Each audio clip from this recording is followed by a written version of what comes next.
The Duchess of York's compensation claim against Rupert Murdoch over the cash for access sting she says destroyed her reputation has doubled to more than £40 million. In a new lawsuit laying bare the extent of her financial dealings for the first time, Fergie portrays herself as a transatlantic businesswoman with interests spanning the film industry, high finance, speaking engagements, books and celebrity endorsements. The ventures include launching a lifestyle brand called House of Ferguson and a series of higher-end books entitled Madame Pantaloon. The news follows the Mail on Sunday's 2016 revelation that the Duchess claimed she'd been tricked by the now-defunct News of the World and that she was suing for £25 million. But last night one of her new claims that the 2010 sting ruined her chance to earn a £4.3 million commission from a movie deal was contested by an Oscar-winning producer. The sum was part of the staggering £40 million that the Duchess believes she lost in earnings following the story in Mr Murdoch's newspaper. It was published after undercover reporter Mazher Mahmood, known as the Fake Sheikh, secretly filmed his meeting with the Duchess. She claims Mahmood tricked her into offering to introduce him to her ex-husband Prince Andrew for £500,000. But in a vigorous counterattack, lawyers from Mr Murdoch's publishing company accused her of dishonesty and attempted fraud, describing her case as defective and embarrassing. Her original writ, filed in 2016, didn't detail how her finances had been affected by the fallout. The new submission says the story ruined a deal the Duchess had struck to finance new projects by British film executive Graham King, who produced Martin Scorsese's The Departed and Hugo. It says the Duchess was working to assist.Graham King on raising funds for new projects of $125 million £90. $2 million. The commission that would have been payable on funds raised was £4,373,250. The introducer agreement was not signed because of the story.But last night. A source close to Mr. King, a friend of the Duchess, expressed surprise at her recollection of a deal and called her claim exaggerated. Sources in Fergie's camp insisted it is backed by evidence to be disclosed to the court at a later date. Better known for spending rather than making money, the Duchess has a checkered financial history. At one point, she owed Coutts Bank almost £5 million and, later, her American lifestyle and wellnesses company, Hartmore, collapsed with debts of more than £600,000. In April 2010, a month before the News of the World story, the Duchess reportedly faced financial ruin after being taken to the High Court by a leading legal firm for debts of more than £200,000. But far from penury, the writ suggests that at this juncture she had acquired a Midas touch, having lined up a series of multi-million-pound contracts. In addition to the film deal, she says she had agreed to find investors for a private equity firm working to accomplish the merger of the Jaeger and Aquascutum fashion brands.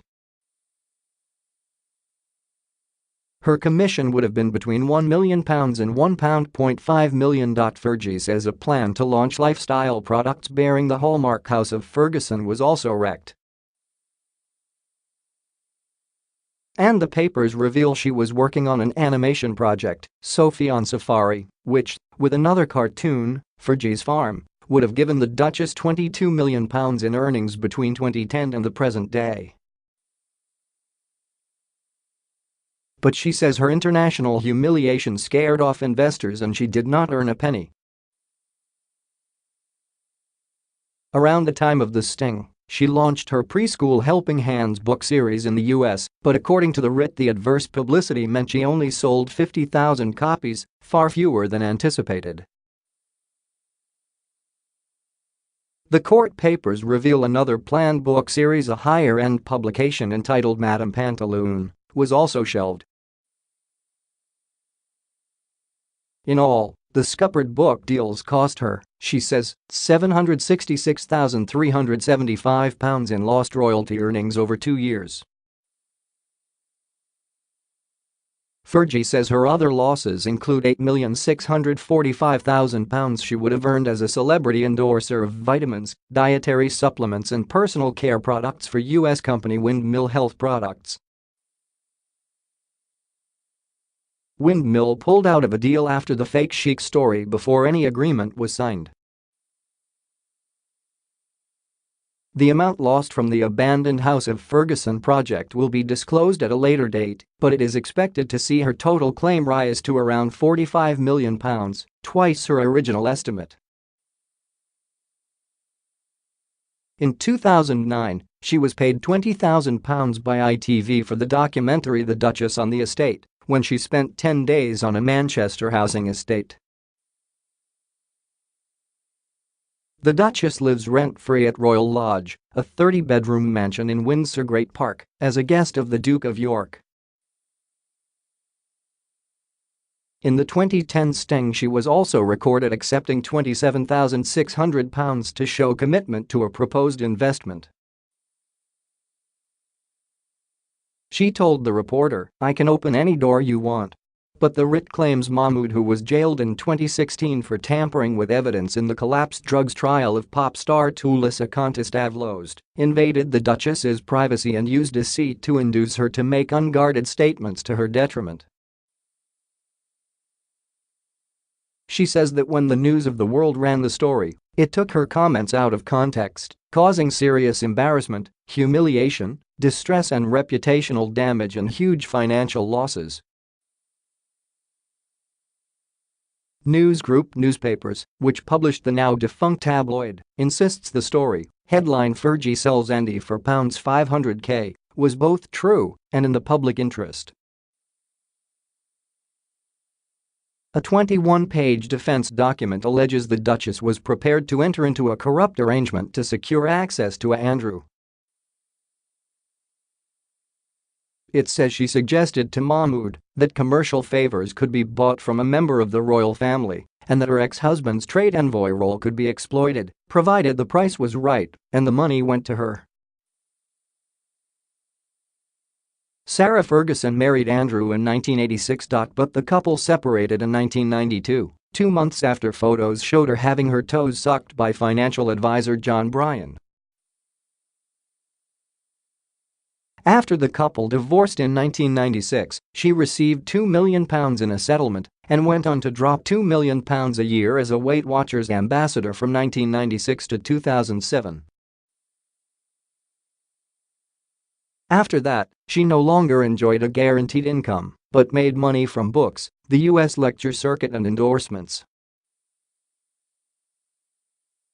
After the Fake Sheikh story was published, the Duchess apologized for a serious lapse of judgment and said her financial situation was under stresses.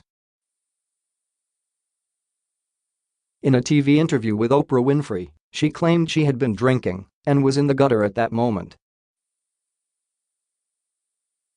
Buckingham Palace said at the time that Andrew categorically denied any knowledge of meetings between Mahmood and his ex-wife.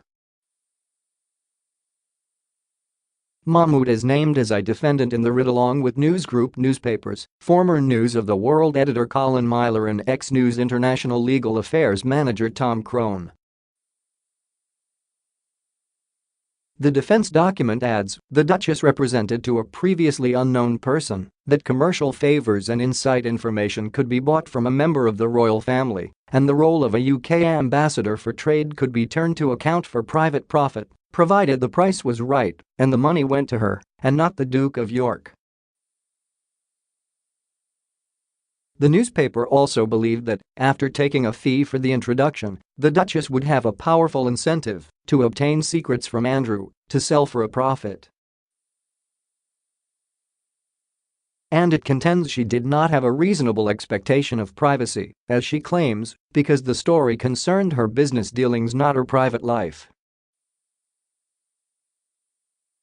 Her statements about securing access were, it says, untrue and, as the Duchess knew, dishonest.